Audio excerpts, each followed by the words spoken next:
Hey guys, welcome back to my channel and a warm welcome if you're new, honey. Today we're going to talk about Robert Sarver selling the Phoenix Suns after the N-word scandal. So if you're ready to get into the details of this story, just stay tuned. It looks like Robert Sarver will give up both the Phoenix Suns and the Phoenix Mercury after the NBA found that he did use the N-word multiple times during his tenure as an owner in the leagues. The 60-year-old announced in a lengthy statement on Wednesday morning that he is, and I quote, beginning the process of seeking buyers for the Suns and the Mercury, following the NBA's findings. Okay, so I'm actually shocked by that part because I thought that he only said it one time, which doesn't really make it any better, but it does completely eliminate the excuse of, oh, it was an accident, it was a slip up. Because if you said something a shit ton of times, it wasn't an accident, it wasn't a mistake, dude. You meant to say it, and whatever. Hey, that's what you want to do. Well, as long as you face the repercussions, that's all I'm worried about, sir. And other than him choosing to sell the team, which I kind of wish that they would have made him sell the team, this is actually this man's choice. But Commissioner Adam Silver fined Sarver $10 million and suspended him for 1 year over this whole situation. Excuse me. And he did insist that the punishment was strong enough.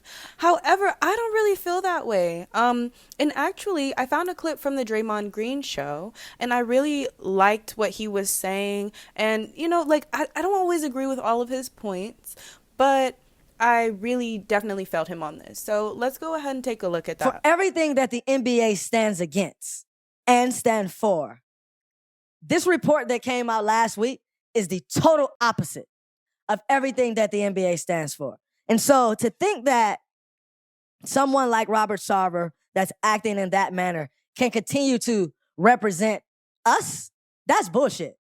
You can't continue to represent way more people than yourself with those views, with speaking to people the way he did, with treating African Americans and women the way he has. That's not okay, because the moment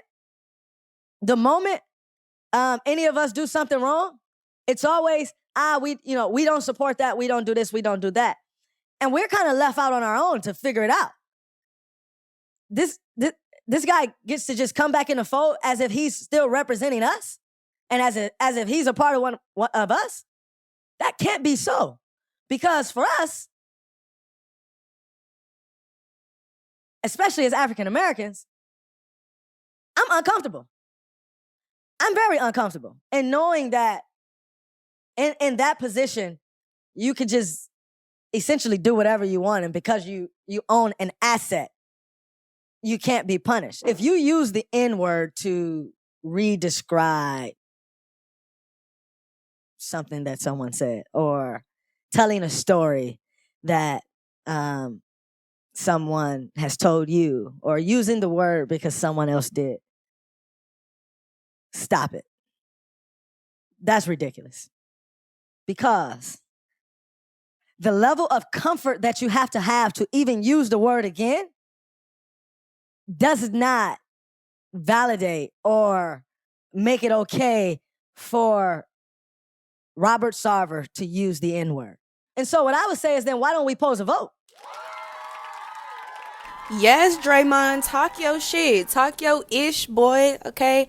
I do completely agree with where he's coming from, and yeah, his perspective makes a lot of sense, because I notice pretty much in any sport, whether it's football, basketball, anything like that, it does seem as though the players get punished extensively, like to the full extent of whatever rules y'all have set up, and the owners or the higher ups have a lot more leniency, and they're able to do pretty much what they want, even when it means disrespecting the masses, like a whole group of people. And like we said earlier, it wasn't just one time. This happened multiple times. So it makes you wonder how many times it was actually said, or how he really feels about the people that he's coaching. Because a lot of these players are African American, whether you want to realize it or not, they are. So to be talking like that behind closed doors when you're taking over or you're in control of a whole team with majority of those people that you are naming racial slurs about, you're in control of them, that almost sound like slavery to me. Like, okay, you got the white man with the plantation, he owning all this stuff, and then you got the black man, he out there in the field or the court, whatever you want to call it, potato. And yeah, he out there working hard, risking bodily injury. Don't that sound familiar? Okay. Now don't hurt me now, okay? Don't hurt me. Because I know y'all not really, I know a lot of people not really gonna like what I'm saying right now. And that's okay. I really don't give a shit. I mean, nobody has to agree with me. I don't care about that. But yeah, this is just my perspective.